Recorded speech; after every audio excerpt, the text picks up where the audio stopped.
All right. Welcome back to the GSMC Wrestling Laureate podcast brought to you by the GSMC Sports Network. I'm your host, Eric Rodriguez, here every Monday through Friday, 8 p.m. Pacific time, 11 p.m. Eastern time, here to talk about everything in terms of professional wrestling. Just kind of reflect on what we talked about right quick. We talked about our WWE NXT preview. Now we're going to talk about AEW Dynamite. So make sure you guys do not go anywhere, 1,010%. But before we do any of that, excuse me, I want to remind you guys to hit up this super chat box. Whether if you got a burning question or a hot take in terms of professional wrestling, we are all ears. This show is all about keeping the conversation going, keeping it lively, making sure your voice is part of the mix. So don't be shy. Drop your thoughts inside the chat. And if you really want to make sure your question or comment gets noticed, why not use that super chat? Just go ahead and hit that $ below the chat box. Send in your message, and it's guaranteed that your question, your statement, your comment, whatever, will be noticed on the show. So that'd be pretty awesome. Plus, it's a great way to support our channel. Your super chats keep the lights on, keeps us alive, so to speak, and brings even more awesome wrestling content or the show that you're watching. Content that you love going so much. We also are very grateful for each and every one of you here at the GSMC Sports Network.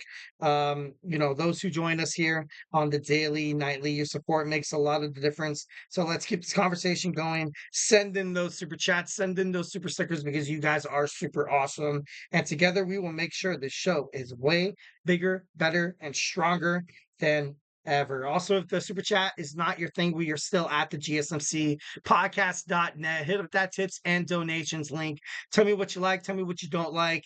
Remember to Superman punch that like and subscribe button to the show here at the GSMC Sports Network. We do love a lot of peace, love, and positivity 1,010% of the way. So go ahead and just be part of the show. I'm waiting for you guys. Waiting. All right, so let's going to talk about some AEW Dynamite. It's Wednesday. You know what that means. AEW Dynamite, for the first time in company's history, is taking it international from Cardiff, Wales, United Kingdom. Obviously, this is the last show. This is the last Dynamite before AEW's All-In on Sunday, August 25th. It's going to be awesome. You can buy it at Bleacher Report. You can buy it on YouTube. Pay-per-view. Be there. I'm just kidding. No, it's a lot of matches. I am, highly looking forward to what Tony Khan has to present.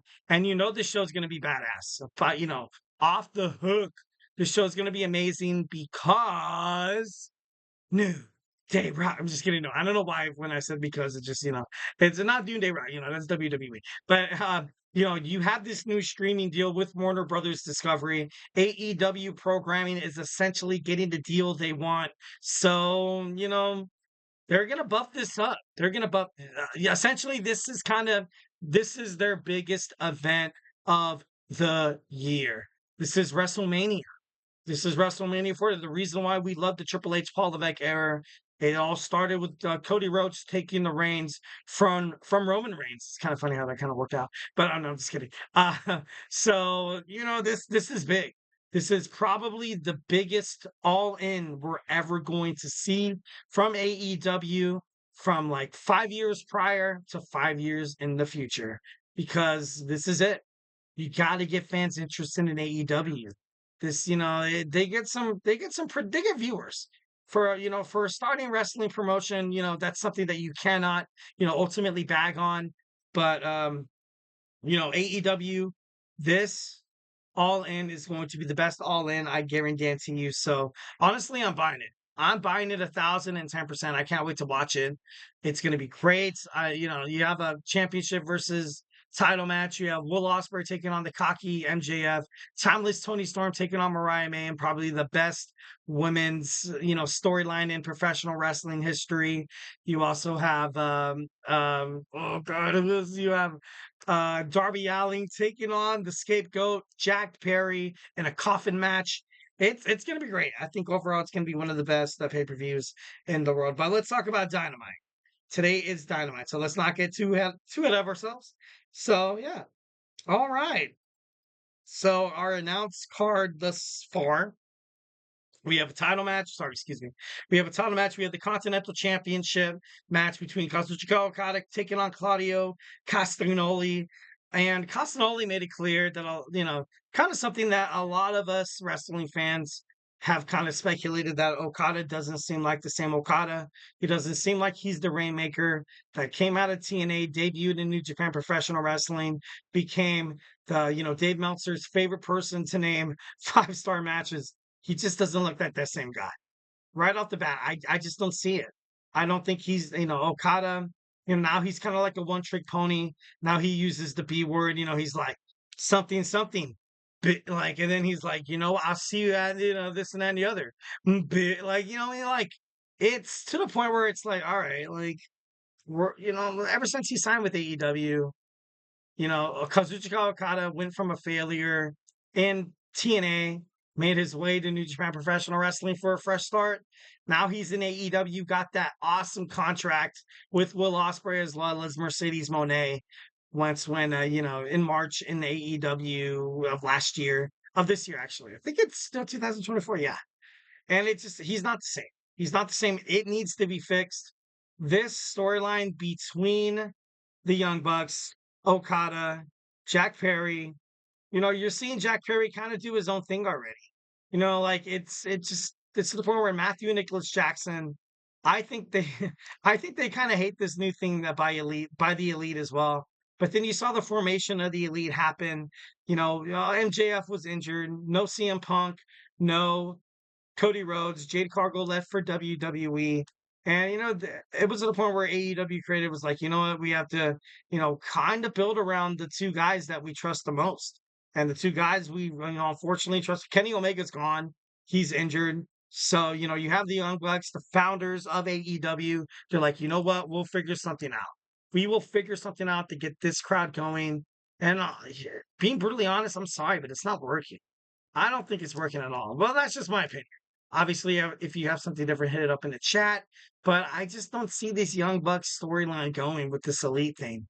You had the Young Bucks kind of take a little bit of time off of the TNT air because, trying to sell out the match between Blood and Guts. But you see Mark Briscoe fight, 1,010%. You see Swerve fight.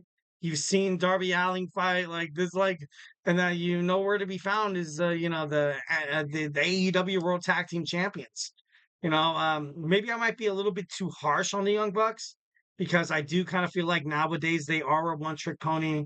They have the potential to be absolutely amazing. I've seen them in the independent wrestling circuit. Obviously, my boys from Rancho Cucamonga, Southern California, right in my backyard. But I don't know. I don't know it's so crazy. Like when you're watching it, for me, I don't know if I'm just a wrestling dork, or if I'm weird for noticing it, but it just doesn't even seem like they're really enjoying themselves anymore.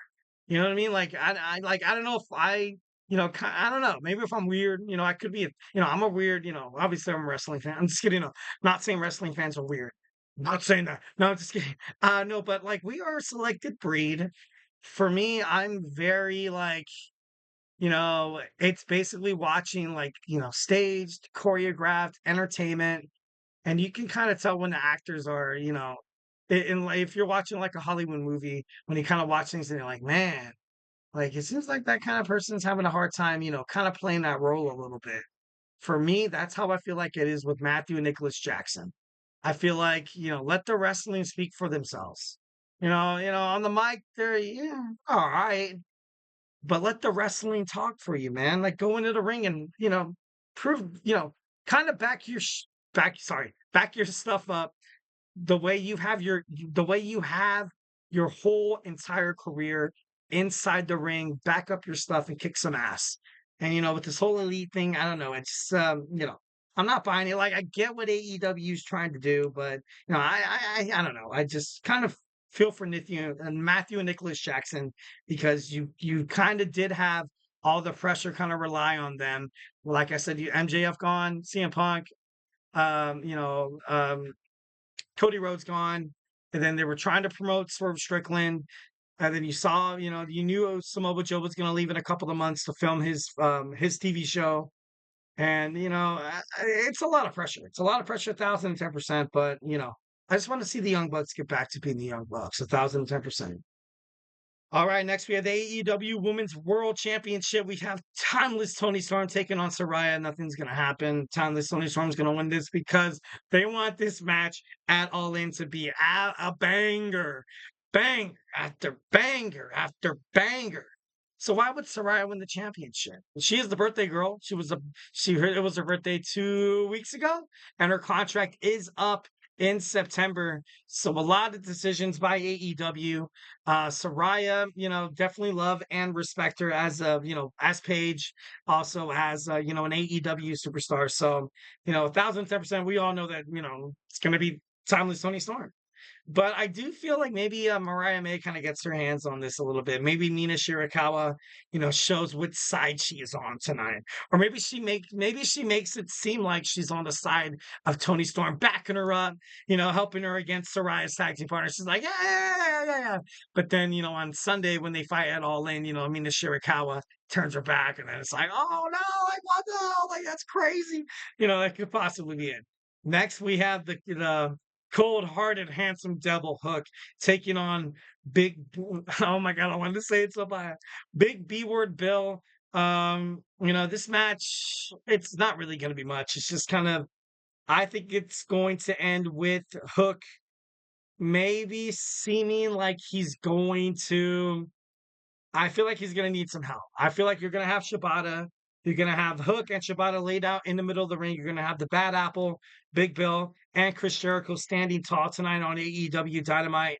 And it's going to force Taz. It's going to force Taz to come out of retirement to help his son even the odds at All In. Obviously, the World Championship, always, it's going to be hardcore.